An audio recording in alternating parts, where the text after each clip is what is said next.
Na swaar reën wat geval het oor dele van Namibië, is talle dorpe oorstroom met riviere wat sterk vloei en hierdie informele nedersetting net buite Usakos wat heeltemal afgesny is van die dorp.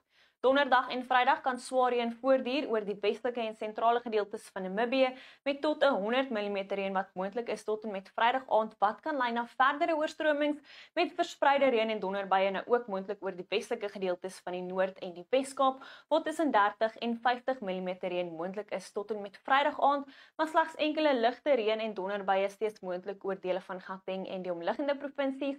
So hier is jou donderdag voorspelling.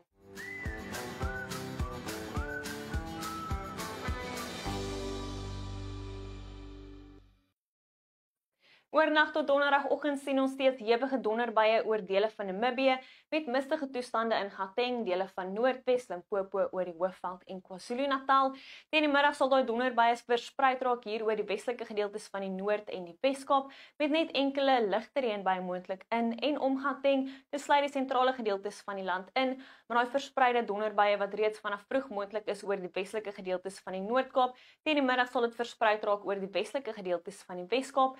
Enkele reën en donderbuie moontlik vir die omliggende gebiede, maar wyd verspreide reën en donderbuie steeds moontlik oor die westelike en sentrale gedeeltes van Namibië wat kan lei na verdere oorstromings soos ek genoem het.